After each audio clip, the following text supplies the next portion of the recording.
Hi guys, வாழ்க வளமுடன். இன்றைக்கி ஒரு ரெசிபி வீடியோ தான். அதுவும் தினமும் பேசிக்காக நார்மலாகவே கொலக்கட்டை அப்படின்னாலே பச்சை அரிசி மாவில் ரெடி பண்ணி அது கொலக்கட்டை, இடியாப்பம், புட்டு அந்த மாதிரி ரெடி பண்ணி சாப்பிடுவோம். பட் இது கொஞ்சம் டிஃப்ரெண்ட்டாக ஹெல்த்தியாக சாப்பிட்ணும் அப்படின்னா தென்னை மாவு கொலக்கட்டை ரெடி பண்ணி சாப்பிட்லாம்.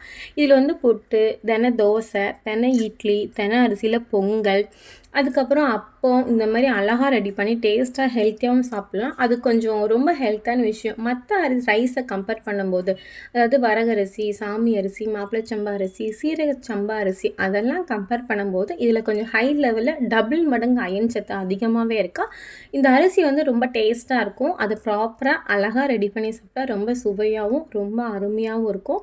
ஸோ ஒரு கப் அந்த தெனை மாவை எடுத்துக்கிட்டிங்கன்னா 2 கப் தண்ணி எடுத்துக்கோங்க. சுகருக்கு நமக்கு இனிப்புக்காண்டி நம்ம வந்து ஒயிட் சுகர் ஆட் பண்ணாமல் மண்டவில் இருக்குது பார்த்தீங்களா, அதை நல்லா சீவி எடுத்துகிட்டு தண்ணி ஊற்றி நம்ம அளந்து எடுத்துக்கோமோ அந்த தண்ணியை ஊற்றி நல்லா பாகு பதத்துக்கு காய்ச்சி எடுத்துக்கோங்க. நெக்ஸ்ட் அது வடிகட்டிட்டு ஒரு பேனில் கொஞ்சம் நெய் ஊற்றிக்கோங்க. இந்த தண்ணி நல்லா ஊற்றிட்டு கொதிச்சதுக்கப்புறம் நம்ம மாவு வச்சுருக்கோமோ அந்த தெனை மாவில் போட்டு நல்லா மிக்ஸ் பண்ணுங்கள்.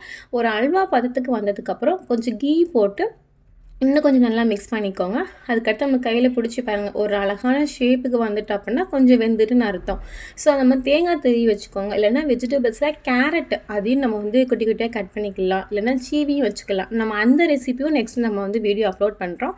இப்போதைக்கு வந்து தேங்காய் திருவி வச்சுக்கோங்க. நம்ம அந்த மாவை எடுத்து நமக்கு என்ன ஷேப்பில் வேணுமோ அந்த ஷேப்பில் உருட்டி எடுத்துகிட்டு இந்த தேங்காய் பூ இருக்குது பார்த்தீங்களா, இதில் அழகாக அப்படியே பரட்டி எடுத்துக்கோங்க. பார்க்கும்போது ரொம்ப அழகாக அருமையாக இருக்குல்ல. நம்மளுக்கு வந்து இட்லி கொப்பரையில் வச்சு ஒரு 5 மினிட்ஸ் இல்லைனா 10 மினிட்ஸ் அவிச்சு எடுத்தால் போதும். அவ்வளோ டேஸ்ட்டாக அருமையாக இருக்கும். தினமும் வந்து வீக்லி 2 டைம்ஸாவது கண்டிப்பாக நம்ம ஃபுட்டோடு எடுத்துக்கிடணும்.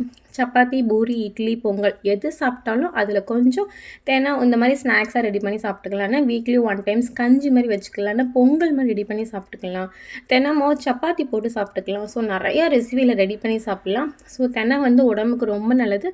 அதுவும் ஸ்பெசிஃபிக்காக தேனும் தினைமாவும் முருகரோட ஸ்பெஷல்னே சொல்லலாம். அவருக்கு அவ்வளோ பிடிக்கும். இந்த ரெசிபி உங்களுக்கு ரொம்ப பிடிக்கும். கண்டிப்பாக ட்ரை பண்ணிவிட்டு கமெண்ட்ஸில் மறக்காமல் கமெண்ட் பண்ணுங்கள். வீடியோ ஷேர் பண்ணுங்கள், லைக் பண்ணுங்கள், சப்ஸ்கிரைப் பண்ணிக்கோங்க.